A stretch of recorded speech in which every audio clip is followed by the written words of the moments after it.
Olá, pessoal. Meu nome é Mário Renó. Sou professor do curso de pós-graduação de Clínica e Cirurgia e de Ortopedia Veterinária da Qualitas. E eu venho com imenso prazer ministrar uma palestra para vocês intitulada Osteosarcoma Canino, só me resta eutanásia. Primeiramente, antes de eu iniciar, eu gostaria de agradecer muito toda a organização, principalmente ao meu grande amigo Sérgio Lobato pelo convite. Tá? Para mim é um prazer imenso poder contribuir um pouco com o conhecimento de vocês, né, e participar juntamente de grandes nomes da medicina veterinária do nosso país. Então, gostaria de coração de agradecer a todos vocês. E, Sérgio, você sabe que eu te amo, né, meu amigo? E a vocês, todos os participantes, né, por estar em casa, estar acompanhando, estar querendo crescer, não estar deixando as imagens e notícias negativas tomar conta. Então, estão todos conosco aqui para aproveitar o máximo possível. Então, vamos lá, pessoal. Quero falar para vocês, então, um pouco sobre osteosarcoma canino, né? Osteosarcoma craniano. Eutanásia é a única coisa que me resta? Então, pessoal, as neoplasias ósseas nos cães representam 5% de todos os tumores que afetam, tá? Cada vez se torna mais comum devido ao quê? Ao aumento da expectativa de vida desses nossos pacientes. Então, cada vez mais eles estão se tornando mais velhinhos. E ela é a segunda maior causa de mortes no Brasil e a primeira em animais idosos. Então, se a gente for pegar lá quais as doenças mais matam no Brasil, a segunda maior é o câncer e a primeira nos nossos animais velhinhos. Então, vocês verem que é uma doença extremamente importante, né? E como a gente vai falar de osteosarcoma craniano, nós vamos falar de osteosarcoma, tumores ósseos, a gente pode ter também tumores em tecidos moles que afetam os ossos. Então, não necessariamente eu tenho apenas tumores em ossos que vêm de ossos. Eu posso ter tumores de tecido mole que atingem os ossos, tá bom? Na grande maioria das vezes, infelizmente, os tumores ósseos eles são malignos, tá? E a gente observa maior número desses tumores em machos do que fêmeas, com algumas exceções, por exemplo, São Bernardo, Rottweiler, Dog alemão, né, de acordo com alguns trabalhos, e aí já é o contrário, a gente encontra mais em fêmeas, mas na sua grande totalidade é mais comum em machos, tá? E na maioria, animais de porte grande e gigante. Qual que é a etiologia, então, das nossas neoplasias ósseas? A etiologia, pessoal, da neoplasia óssea é devida a uma mutação do genoma celular. Então, a célula ela começa a mudar o genoma dela, levando a uma ruptura irreversível do mecanismo homeostático, ou seja, do mecanismo que equilibra o crescimento e a diferenciação e a morte celular. Então, a gente tem crescimento, morte, desenvolvimento, tudo de forma desordenada, tá? E esse tipo de alteração, essas mutações de genoma, elas podem ser herdadas ou adquiridas do ambiente, adquiridas do meio externo, tá? E quais são esses fatores ambientais em que o nosso paciente acaba adquirindo essa predisposição da formação de tumores, principalmente tumores ósseos? Substâncias químicas, seja elas na alimentação, em medicamentos, né? Radiações ionizantes, então exposição à luz, exposição a radiações, exposição a substâncias, né, que podem levar a essa mutação no genoma celular, e vírus oncogênicos, que tem até uma imagem aqui em cima, isso aqui é um vírus oncogênico. Então, vírus que levam à formação de neoplasias, tá bom? E como que forma esse tumor ósseo? Uma coisa que eu vejo muito que o pessoal não entende legal é, como que acontece essa formação de tumor no osso e por que que os animais de raças grandes e gigantes apresentam mais essa predisposição? Porque, pessoal, esses pacientes, como eles são muito grandes e quando o filhotinho eles são muito desenvolvidos, a gente vai ter algum fator que vai levar a um fechamento tardio dos ossos, tá? Então, um deles, por exemplo, castração precoce. Eu tenho lá uma diminuição de hormônios que levam a fechamento das placas de crescimento. Elas vão demorar mais tempo para fechar e eu vou continuar tendo sobrecarga. Então, o paciente de 1 ano, que era para ter fechado a fise, ele continua com a fise aberta, só que agora ele é mais desenvolvido e começa a causar, né, traumas naquela fise. Então, ele cresce muito com a fise aberta, que já era para ter fechado, começa a causar múltiplos traumas, em região principalmente da placa epifisária, em metáfise óssea, né? E aí, o que acontece? As células começam a ficar desorientadas e começa a aumentar a atividade celular. Então, a gente começa a ter o quê? Um número de indução de mitoses. Aí as células começam a crescer e levam à formação de tumores ósseos. Por isso que lá no futuro, a castração precoce poderá levar a essa formação, tá bom? E quais são as neoplasias ósseas mais comuns que a gente encontra, pessoal? Elas podem ser benignas ou malignas, né? As benignas, a gente tem neoplasias de crescimento lento. Então, as principais que a gente tem no tecido ósseo, né, são os osteomas, os osteocondromas, os fibromas e os cistos ósseos. Então, as mais importantes que a gente tem benignas são essas 4. E as malignas? As malignas que são as mais complexas, né? Por quê? Porque tem um prognóstico totalmente desfavorável. Infelizmente, as neoplasias ósseas ainda a gente tem um prognóstico muito ruim, de reservado a desfavorável. E são neoplasias que têm um crescimento muito rápido, do seu início até o desenvolvimento, né? Então, a gente tem esse crescimento explosivo. E quais são essas patologias? Quais são as mais comuns? Os osteosarcomas, que são os campeões, né? O grande número de neoplasias ósseas, esse cara aí é o primeiro colocado. Os fibrosarcomas e os condrosarcomas. Tá? A gente pode ver aí que ósteo vem de osso, de fibrosarcoma de fibra e de condro de cartilagem. Então, por aí a gente já toma mais ou menos uma ideia de quais os tecidos que eles vão desenvolver. Tá joia? Então, gente, vamos falar do que a gente veio aqui, né? Para que a gente veio aqui? A gente aqui veio para falar dos osteosarcomas. Então, quem são esses malignos osteosarcomas? Né, são tumores que acometem os ossos e principalmente animais idosos. Eu falo principalmente por quê? Porque eu já peguei casos, e tem na literatura a descrição, de pacientes jovens, tá? Pacientes com 1 aninho, 2 aninhos, 1 aninho e meio de idade, já com o desenvolvimento de osteosarcoma. No meu caso, eu peguei alguns casos de pacientes com osteosarcoma em pelve. Tá bom, pessoal? Como eu disse, ela é a grande campeã nos nossos cães. 85% dos tumores ósseos são os osteosarcomas, tá? Como eu já disse, acomete raças grandes e gigantes por causa daquela compressão de placa epifisária pelo fechamento tardio das físis, e eles formam o que a gente chama de osteoide. O que é osteoide? É uma matriz óssea imatura. Então, é como se fosse um osso maduro, formando uma estrutura em volta dele de osso imaturo. Então, são aquelas células de crescimento completamente desordenados. Por isso que a gente chama, né, de matriz osteoide. Eles acometem muito mais as metáfises, por isso que eu falei com vocês, por causa da compressão maior naquela área, e na grande maioria, em torno de 75%, acometem ossos longos. Então, fêmur, húmero, tíbia, radiúna. Por quê? Os ossos longos, pacientes grandes, físis maiores, compressão. São eles que suportam a grande maioria do peso do nosso paciente. E é muito mais comum em membro torácico do que membro pélvico. Por quê? Porque membro torácico ele suporta em torno de 60% do peso do nosso paciente. Então, se o cão tem 10 quilos, 60%, 6 quilos está em membro torácico, 4 em membro pélvico. Ele cresceu, a física está aberta, vai ser mais comprimida onde tem mais peso, a chance de desenvolver tumor maior é ali, tá bom? E a gente tem aí em torno de 25% desses osteosarcomas em esqueleto axial. O que é o esqueleto axial? Crânio, mandíbula, maxila, coluna vertebral, tá? E o apendicular são os membros e pelve, tá bom? Então, 25%. Então, os osteosarcomas em esqueleto axial, pessoal, a gente tem uma incidência. Então, eles são 25%, né, daqueles tumores que a gente falou, de ossos, só que a gente tem, dentro do esqueleto axial, então, dentro desses 25%, eu tenho que 27% acontece em mandíbula. Então, é o mais comum. É mais comum dos osteosarcomas em esqueleto axial acometer a mandíbula. Assim como vocês estão vendo aqui nessa imagem, um paciente que teve que fazer uma hemimandibulectomia ou uma mandibulectomia parcial, tá? Aqui a gente vê a massa tomando conta ali da mandíbula do coitadinho.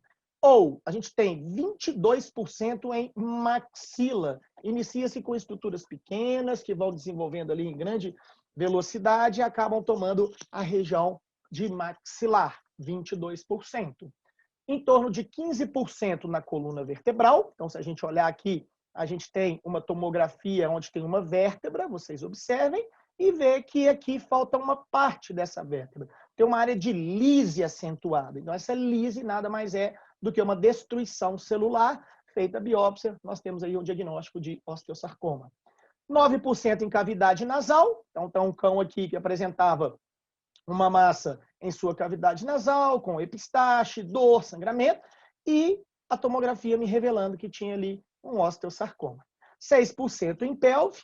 Então, a gente tem principalmente em asa e corpo do ilho, tem a área de lise aqui, então o nosso osteosarcoma praticamente destruiu essa região. E o quarto colocado, que eu deixei para falar em último, que são os osteosarcomas cranianos.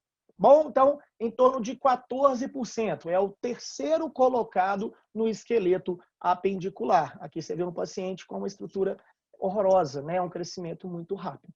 Então, pessoal, o osteosarcoma craniano, vamos falar um pouquinho dele. Ele, assim como o osteosarcoma normal, o osteosarcoma de cães e gatos, ele ocorre mais em cães idosos, tá? Mas é o que eu falo, ocorre mais, não necessariamente é que só ocorre.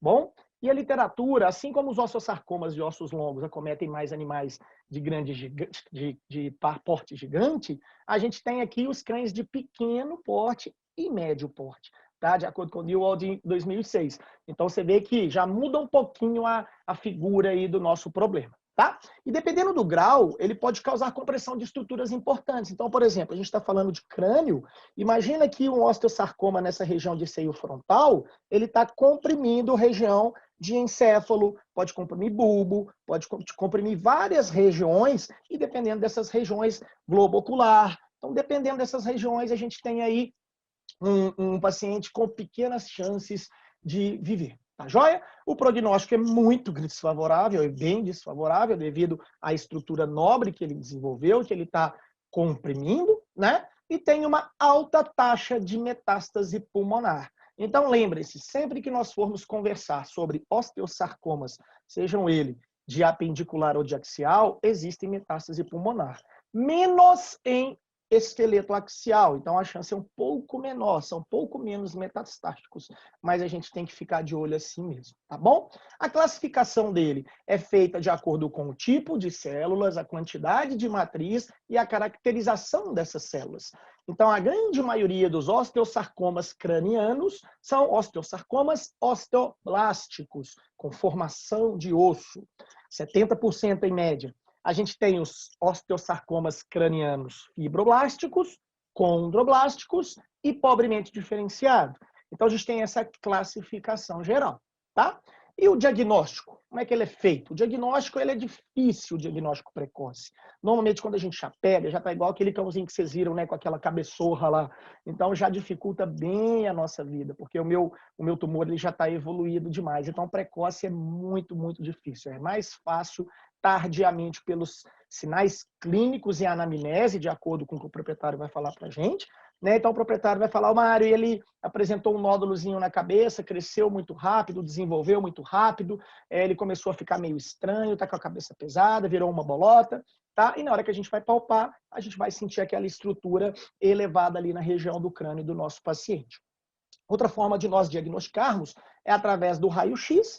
O raio-x nos ajuda como? Ele vai mostrar lesões osteolíticas ou osteoblásticas, ou crescimento ósseo, ou lesão óssea, e tecido perilesional ali edemaciado, inchado. Então, a gente vai conseguir ter uma ideia de que seja ou não uma neoplasia, não que seja ela um osteosarcoma craniano. Eu vou precisar evoluir aí para um histopatológico, que seria uma das nossas opções aqui de diagnóstico, e para tomografia, para quê? A tomografia vai me ajudar muito em me mostrar ali aonde o estadiamento, me mostrar em que estado que aquele tumor está, se ele está entrando para dentro do crânio, se ele está superficial, se ele comprime olho, se ele comprime outra região importante do encéfalo.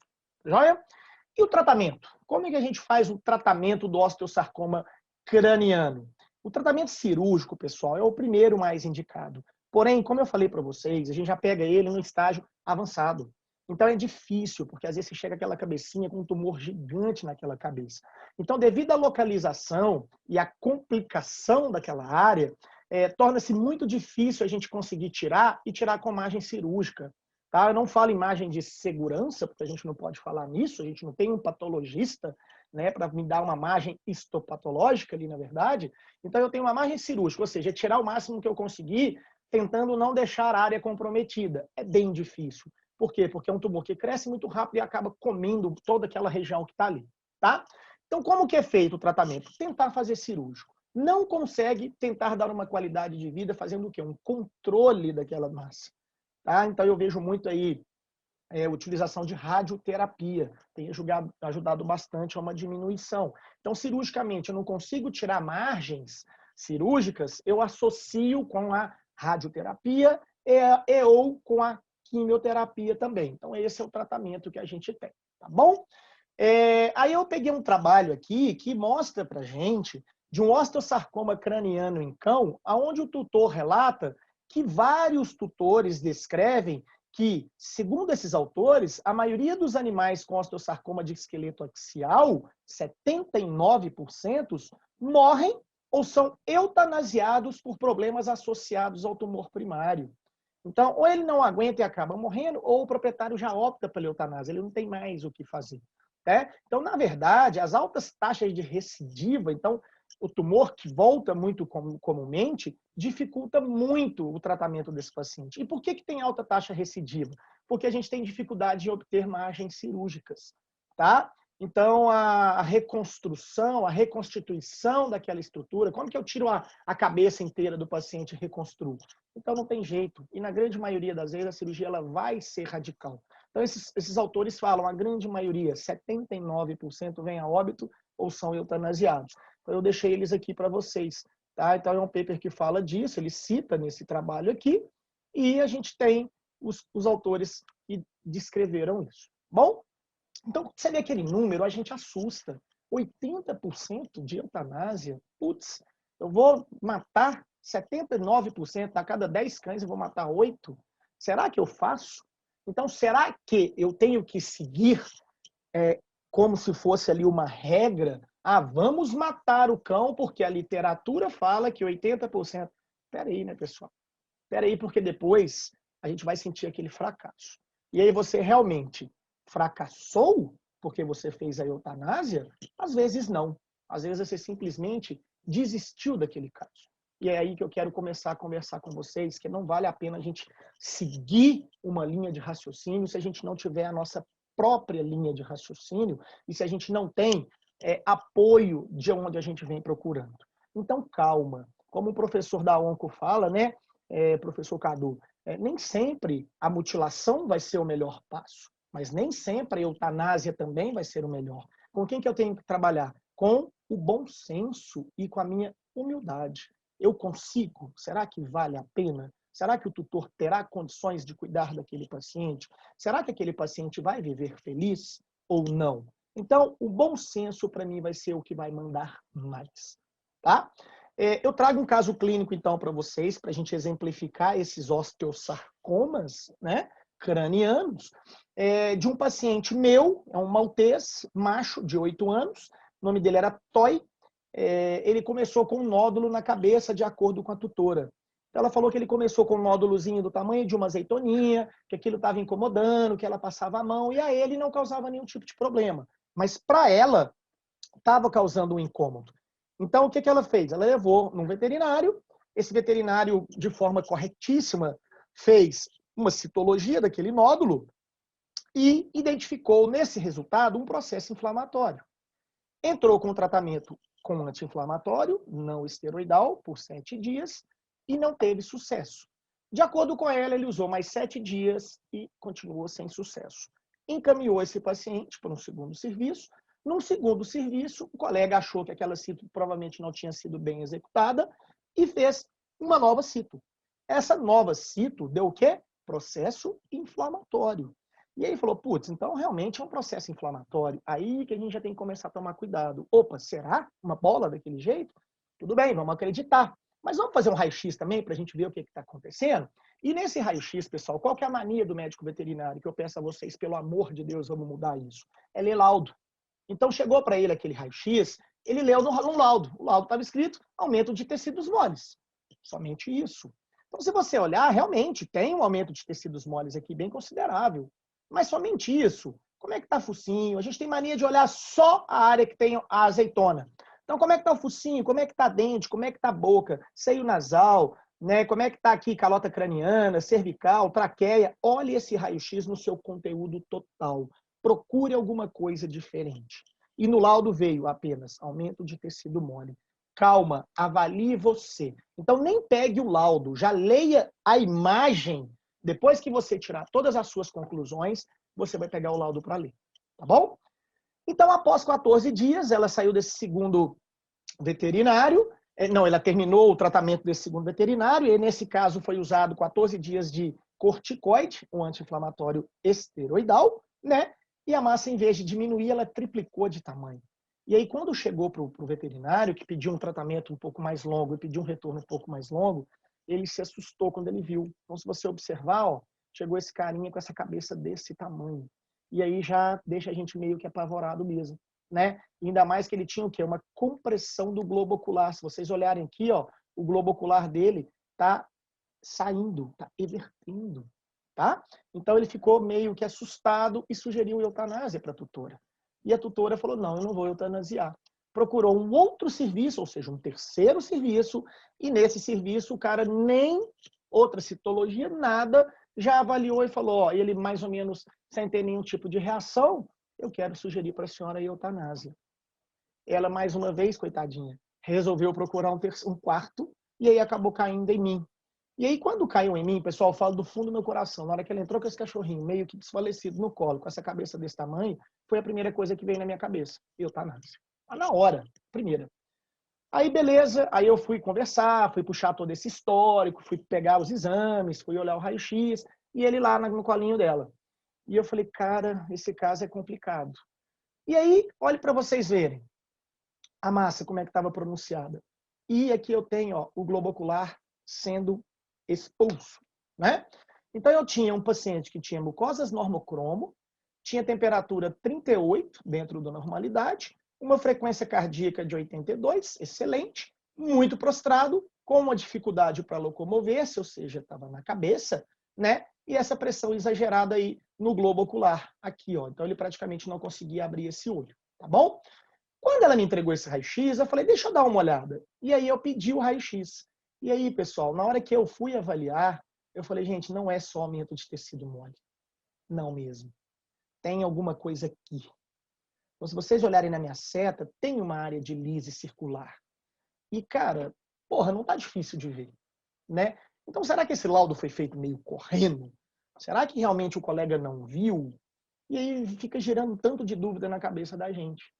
E aí eu falei com ela: ó, tem uma massa realmente aqui, um tecido mole, mas eu tô vendo alguma coisa aqui. E eu não posso sugerir para a senhora nada sem fazer uma tomografia. Ô, Mário, eu faço o que for preciso. Só que, na hora que eu palpei, pessoal, que estava aquela coisa dura, infiltrativa, eu pensei: não, eu vou falar com ela agora. Não, não gasta dinheiro com tomo, não submeta esse paciente a uma anestesia geral. Vamos fazer eutanásia? Eu pensei. Gente, na hora que eu pensei, vamos fazer eutanásia, esse cachorrinho olhou para mim. Meu coração gelou. Falei: cara, puta, só quem realmente vive isso vai acreditar em mim. E aí meu coração gelou. Falei: nossa, não vou matar esse cachorro. Né? E eu fui muito real com ela. Falei: ó, vamos mandar para tomo, mas o prognóstico é extremamente desfavorável. E a primeira imagem da tomo que eu recebi foi essa. Então, por isso que eu falo, lembra do raio-x? Lembra do apenas tecido mole? Olha isso aqui. Isso é uma área de lise que comeu o crânio dele. Comeu o seio dele aqui, ó. Tá? Isso me assustou muito. E aí eu resolvi passar uma outra imagem do tomografia e eu me assustei mais ainda. Por quê? Porque além da massa gigantesca que estava aqui, eu tinha outra área de lise gigantesca na lateral também. Então, dorsal e lateral. E além disso, eu via a massa e via que faltava osso. Então, além de uma massa, eu poderia falar aqui talvez osteoblástica, eu tinha aqui uma área osteolítica. Então, eu tinha uma margem aberta para o encéfalo. Então, será que isso aqui estava vindo lá de dentro? Falei, vamos continuar olhando a tomo, vamos acompanhar. E pela primeira vez eu vi essa imagem, eu quase caí de costa da cadeira. Porque quando eu vi isso aqui, aí eu pensei, puta merda, é eutanásia mesmo, tá? E aí eu lembrei, na minha cabeça, voltou aquele cachorrinho que levantou a cabeça e olhou para mim. Falei, nossa, calma, Mário, não toma decisão precipitada. Calma. Mas olhem para vocês verem, não é assustador? Não dá medo de ver isso aqui? Cara, isso é um monstro. E olha o tumor, como ele comeu o osso e comprimiu o globo ocular. Então, a tomografista me mandou, a doutora me mandou, falou, nossa, Mário, eu nunca vi uma coisa tão feia na vida. E aí me desanimou muito. Eu falei, putz, tadinho, não vou deixar esse bichinho sofrer. Né? E quando eu vi essa última imagem, aí que me deu mais medo ainda. A última não, a penúltima. Por quê? Porque eu tinha uma massa que adentrava para dentro da calota craniana, comprimindo o encéfalo. Por isso a questão de morbidade, aquela questão ali de prostração intensa que ele se encontrava. Então eu falei, cara, será que vale a pena? Será que vale a pena eu tentar fazer alguma coisa e esse paciente ter uma péssima qualidade de vida, eu lesionar algum tecido aqui que esse paciente não vai andar, não vai enxergar, não vai escutar? E aí? Então eu já comecei a pensar nessas coisas. E a última imagem, sim, eu vi a neoformação e se vocês observarem, eu tenho aqui uma imagem rostral, ele está olhando para você, aonde eu tenho um olho aqui, um outro olho aqui, e estou tendo aqui, ó, um olho normal, e aqui eu estou tendo uma compressão ocular. Então, essa massa, além de entrar dentro do crânio, comprimia esse olho. Imagina a dor que esse paciente não estava sentindo, né? E aí eu pensei, e aí? Quando eu acabei de ver essas imagens, foi o que veio no meu coração. E aí? E aí, sim, eutanásia agora? Putz, não tem dúvida. O paciente tem um tumor gigante na cabeça, está comprimindo o encéfalo, está comprimindo o olho. Quem sou eu para conseguir tirar isso? Por isso que veio o primeiro ponto, a humildade. Mas o medo junto, né? Segundo, será que eu opero? Será que eu tiro essa massa? E aí eu peguei algumas informações com alguns colegas onco. Galera, vocês acham que eu tiro essa massa inteira? Pessoal, Mário, você não vai conseguir. Faz o seguinte, entra para a cirurgia e tira uma parte dela para diminuir a compressão, faz rádio e mantém, né? Ou químio. Então eu fiquei meio assim com pé e mãos atadas. Mas eu mais uma vez eu lembrei daquele carinha levantando a cabeça e olhando para mim mais ou menos que no, pelo amor de Deus, faz alguma coisa, né? Então eu falei, eu não vou eutanasiar. E assim, a tutora passou por 3 serviços, eu era o quarto. Eu ia ser o quarto que indicaria a eutanásia, não que estivesse errado, tá, pessoal? Eu concordo com os meus colegas, era um quadro muito chato e eu não sei se eu conseguiria uma qualidade de vida para esse meu paciente. Então me deu meio que um desespero, mas eu respirei fundo e falei, até onde a senhora quer ir? Ela falou, até onde eu puder. E era humilde, não tinha tanta grana. Eu falei, vamos tentar operar? Ela falou, o que você acha, doutor? Eu falei, vamos tentar tirar uma parte, assim como os colegas um pouco mais experientes do que eu sugeriram, e a gente tenta rádio, a gente vai para São Paulo, vai para Rio. Ela falou, não tem condição, mas eu faço o que for preciso. E aí eu levantei os preços para a gente ver o que eu poderia fazer, né? E de uma cirurgia de 8 mil, eu consegui mais ou menos 3 mil e pouco de material, anestesia, blá, blá, blá. Eu falei, vou te fazer o preço que ficou de custo. 3 mil e poucos reais. Ô, doutor, tô dentro. Então, quando ela falou isso, me deu mais força ainda. Eu falei, pô, a mulher não tem muita grana e ela quer fazer. Então, eu fiquei muito feliz. Falei, vamos embora, né? E aqui já é o início da cirurgia, para mostrar para vocês. Tá? Quem não tá entendendo nada, aqui é a orelhinha dele, ó, que tá para trás. Aqui aquela massa, olha isso, gente, isso é um maltês de 2 quilos. Olha o tamanho dessa massa. E aqui, ó, o olhinho dele, tá? Aqui a imagem aonde eu fiz a incisão de pele, circundei o tumor, então eu peguei uma serra óssea, uma serra veterinária óssea aqui, ó, ortopédica, e fiz, né, a remoção óssea em volta dele. Então eu fiz uma craniotomia peritumoral. Eu tentei fugir o máximo possível daquela massa. Então eu fiz uma loca. Se vocês observarem, preste atenção no vídeo, que vocês vão ver eu explicando o que é cada coisa aí.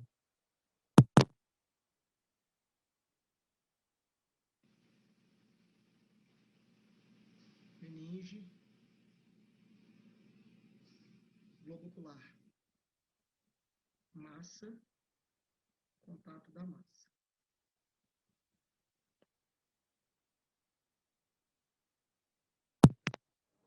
Então, para quem não conseguiu escutar muito bem, porque o áudio está baixo, eu vou narrar para vocês o que é cada coisa daquela ali, tá?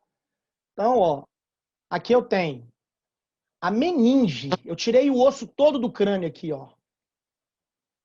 O globo ocular. Essa é a massa. E aqui é onde a massa estava comendo o crânio. Estava lisando, lesionando o crânio. Então, vocês viram, eu tirei metade da cabeça do paciente. É claro, pessoal, que naquela primeira imagem do crânio perfurado, eu já tinha feito um planejamento, eu já tinha treinado em cadáver, eu já tinha feito várias técnicas ali para a gente ver o que a gente ia fazer. Então, lógico que eu sabia que ia ficar uma loca, um buraco na cabeça desse paciente. Então, olha aqui, ó, orelha, olho, a loca. E essa área de loca, nesse buraco, eu tinha exposição do encéfalo em toda essa área. Eu não posso simplesmente fechar a pele e estar resolvido o problema. Então, o que eu fiz? Eu planejei, fiz uma medição de uma tela de titânio. Então, comprei essa tela de titânio, chegou para a gente, eu mensurei e falei, vamos implantar para proteger o encéfalo. Então, era para formar o quê? Uma tampinha para não deixar esse encéfalo ficar sensível ao toque. E aqui um dos momentos mais difíceis da cirurgia, porque eu tinha que perfurar o crânio, que era uma casquinha desse tamanho, com uma broca, sem perfurar o encéfalo. Então, graças ao meu planejamento, que eu falo para vocês que é o mais importante, planejamento cirúrgico, eu medi no raio-x qual era a profundidade do crânio, eu peguei qual broca que eu ia usar, qual o tamanho do parafuso, então eu calculei tudo antes. E treinei em crânio de cadáver e mais ainda o peso da minha mão, tá? Então foi tudo feito antes. Então aqui para vocês verem na hora que eu estava fazendo a perfuração, quanto isso é angustiante.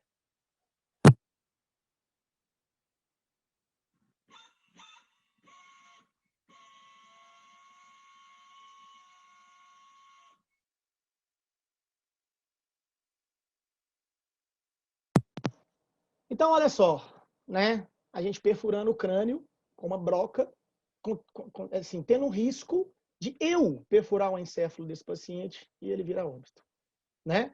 Aqui o aspecto pós-implantação da tela de titânio. Então aqui, na hora que a gente ia fechar, ó, nós formamos um novo crânio com uma tela de titânio, tá? Então esse paciente está com um implante aqui permanente. E a gente resolveu manter o olho. Essa cirurgia, pessoal, eu tenho muito mérito para minha anestesista, a doutora Mariana, aonde ela manteve esse paciente estável, que foi o mais difícil. Porque na hora que a gente abre a cabeça, a gente tem uma alteração de pressão intracraniana gigantesca. E então a gente não tinha como aferir, eu não tenho uma estrutura tão gigante para conseguir fazer a aferição da pressão intracraniana, então a gente conseguiu tudo fazer pareado com o quê? Com a pressão invasiva. Então ela manteve esse paciente, para vocês entenderem, ele manteve esse paciente hipotenso, sem poder lesionar o rim e sem aumentar a pressão para não sangrar demais no meu campo. Então ela foi fantástica. Então uma cirurgia que estava em torno aí de 4h30, 5 horas, ela me perguntou, e o olho, você não vai tirar? Eu falei, putz, já tem 5 horas. Eu já estava derretendo de medo, de tanta tensão que eu vivia ali. Eu ainda vou ter que tirar um olho. Quanto mais tempo eu vou demorar, quanto mais sangramento esse paciente vai ter, quanto mais dor eu vou causar nesse pós-operatório. Então eu falei com ela, ó, se o olho não estiver viável, ele vai voltar e nós vamos operar ele depois, até mesmo se ele suportar. Então, pessoal, ele entrou com aquela expectativa de não sair. Porque eu falei com a tutora, se tiver invadindo muito, eu não conseguir tirar praticamente o que eu quero, eu vou fazer eutanásia na mesa. E ela falou, doutor, eu estou com você, seja o que Deus quiser. E se vocês observarem, a gente conseguiu tirar uma massa inteira, com um pouquinho de margem cirúrgica, eu garanto, consigo falar com certeza que eu consigo, que eu tirei, né? E ainda mantive um olho. Então esse olho foi o desafio também. E esse paciente ficou internado comigo, as primeiras 24, 48 horas sob a infusão de propofol venoso lento para manter esse paciente em coma, um subcoma, vamos dizer assim, se eu pudesse falar, né? Então ele não estava acordado, mas também não estava completamente anestesiado. Então ele manteve-se ali num plano mais groguezinho para a gente tentar o quê? Manter a pressão dele dentro da normalidade. E passou as primeiras 24 horas, que eu achei que não ia passar. Entrou nas 48, ela tirou o propofol, e na nossa expectativa geral, em 72 ele estava em pé. Aí foi uma choradeira geral na clínica, todo mundo feliz, porque era um bichinho muito querido, ele era muito bonzinho, sabe? E o incrível que, passado o tempo, ele apresentou o olho normal. E ele apresentou um quadro estável, sem sequela. Então, a minha oftalmo não acreditou, o meu neuro não acreditou e eu, cirurgião, acreditei muito menos ainda. Tá? E aí eu trouxe aqui uns vídeos dele para vocês verem o que nós conseguimos de resultado daquele paciente que provavelmente nós optaríamos por uma eutanásia. Então, aqui ele já peladinho, né? Ele aqui já com 15 dias ele já tinha ido para casa, tá uma ovelhinha, né? Não tem pelo na cabeça, olha lá. E todo felizão, ó. Ó, olha que coisa maravilhosa. Vai lá fazer o xixizinho dele lá na arvorezinha. Então, quando a tutora me mandou isso, assim, é extremamente emocionante, pessoal. É extremamente emocionante. E aí, quando ela me mandou me parece que era 30 dias pós-operatório, aí foi mais emocionante, eu tive que colocar para todo mundo na clínica, e mais uma vez foi uma choradeira geral, porque era um paciente desacreditado com toda certeza. E um paciente que, se eu fosse por opiniões, eu tinha feito eutanásia. Então, quando ela mandou esse aqui, para mim foi o vídeo mais importante, foi o que, para a gente, moveu muito mais a nossa emoção. Peguei.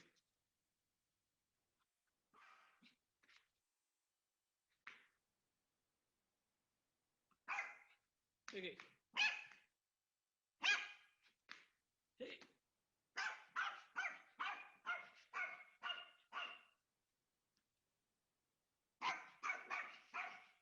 Vem cá, vem. Vem. Vem cá. Vem cá.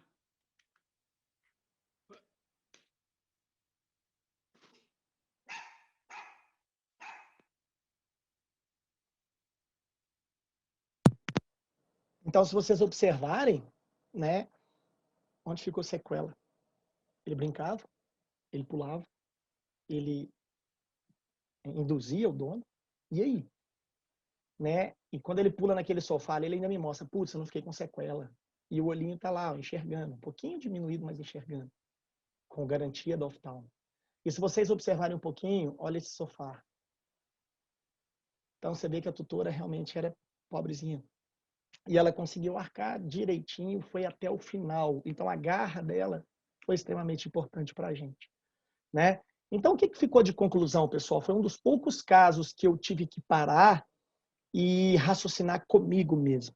Falei, cara, um cãozinho de 8 anos me ensinando mais uma vez sobre a vida. Porque a veterinária, ela tem costume de nos ensinar muito, né? Às vezes a gente desanima, às vezes a gente quer fazer o mais fácil. E aí a conclusão é que vamos dedicar o máximo possível que a gente consegue, vamos tentar correr atrás mais de fazer o melhor pelo nosso paciente. Vamos acreditar que sempre existe uma luz lá no final do túnel, antes de partir por mais agressivo. Talvez a cirurgia poderia ser o mais agressivo e na hora eu faria eutanásia. Mas vamos acreditar, porra, será que tem alguma chance ainda? Esse paciente tem 5 para 6 meses operado.